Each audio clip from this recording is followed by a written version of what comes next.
It's nice to have a chance to talk with staff at Continuing Distance Education about some things that have been on my mind.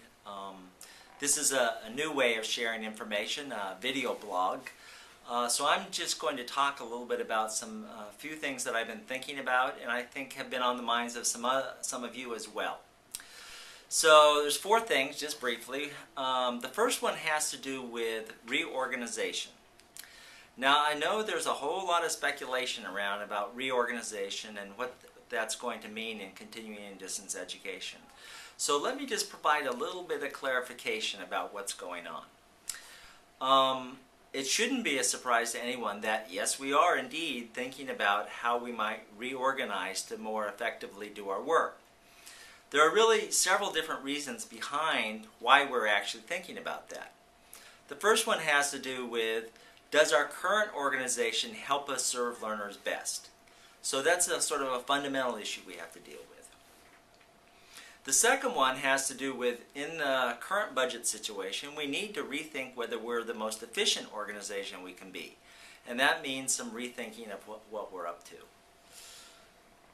We also have to think about reorganization in terms of how we deal with the future, in terms of blended learning and things like that that are going to affect what we do, and how do the parts of the organization relate to one another. So it shouldn't be surprising that we're thinking about reorganization. What I can assure you of, though, is that there are no hard plans in place yet for what that looks like. I meant to get to this issue sooner and didn't because of my family situation that arose. But we will be getting back to this in August and early fall to make some final decisions or some decisions about what we're going to do in terms of reorganization. It won't be a surprise to the units. All of the directors from the units have been involved in discussions that have happened to date. They'll be involved in the future too. So I hope this relieves some of the anxiety that there isn't some secret plan out there that we're going to bring to you, because we don't have a secret plan.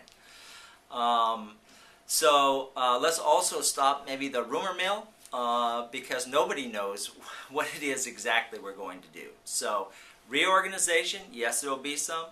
It'll come later this year. We'll keep everybody informed as we move to it. Second issue, budget. Budget's a big issue and it's a problem, obviously. The state has not settled on its budget yet, and that creates some problems for Penn State. I heard just today that we're going to move forward with some tuition increases, but they might be tied to the fall semester and the spring semester rather than setting them all now, because we don't know what's going to happen with the state.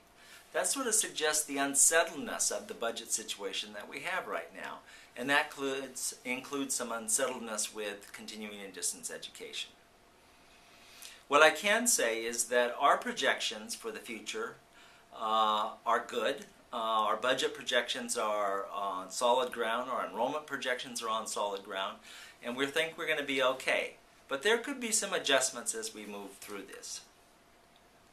I think the more interesting situation is how the state is thinking about working with Penn State. Some of you may have seen that the Obama administration has told Governor Rendell that they have to include Penn State in the stimulus fund monies, even though Rendell did not want to do that. So that's sort of an interesting development. I heard Jerry Sahorchek, who is the Secretary of the Department of Education at the state, talk earlier this week about this issue, though, and his point is that the state is dealing with some very difficult financial issues. And what they're trying to do is pull higher education out of the budget and say, we need some new revenue streams to deal with this particular issue, higher education, how Pennsylvania is going to fund it. So that's what they're wrestling with. Why the problem? Well, obviously the economic situation has resulted in a significant downturn of revenue for the state. But at the same time, there are rapidly increasing costs in two major areas for the state. One is the area of health care for older adults, which is becoming an increasing burden on all states, not just Pennsylvania, but it's a big, big issue and is escalating fast. The second issue, unfortunately, has to do with the growth of the prison population. Pennsylvania prisons have increased from 36,000 prisoners 6 years ago to 50,000 prisoners today. That's a rapid increase in costs of that system that we have to address. And so when you think of elder care, when you think of prisons, when you think of K through 12, which is the state is doing too, then the question becomes, where's the money going to come from? So the state wants to look at higher education and say, let's think about this separately rather than buried in the state budget. So I think we're going to just have to follow this for a while and see what happens, but at least that provides you some context of some of the discussions going on. Third issue. August 13th is the date for our annual gathering, and I'm really encouraging all of you, probably stronger than encouraging. I want all of you to attend the August 13th annual gathering. This is the only time each year that we all get together to talk with one another, to interact with one another, to hear the state of the organization. So it's critical that we have everybody at that meeting. And this year we have some special things. One is the CNDE award celebration will happen at the end of this event, and you all want to be there for that. The other thing is that we have a couple of presenters this year, unlike in the past. James and Maren Choquier from Phoenix, Arizona are coming in to talk to us about authentic conversations.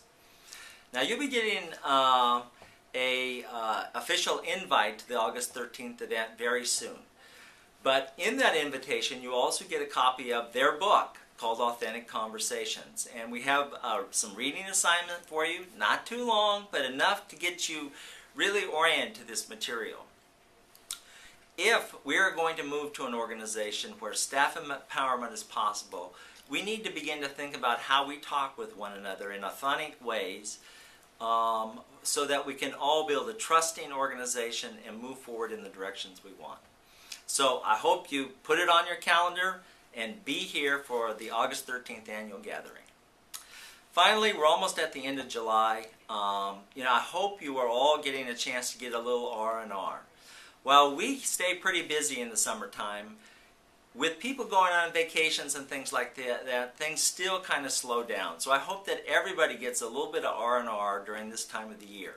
We need to have you fresh for the start of the fall semester and ready to go. So take some time, spend with your family, with your friends, with your neighbors, at the beach, at a lake, in the woods. Enjoy the summertime in Pennsylvania. It's a great state. Get a little relaxation, and I'll see you on August 13th.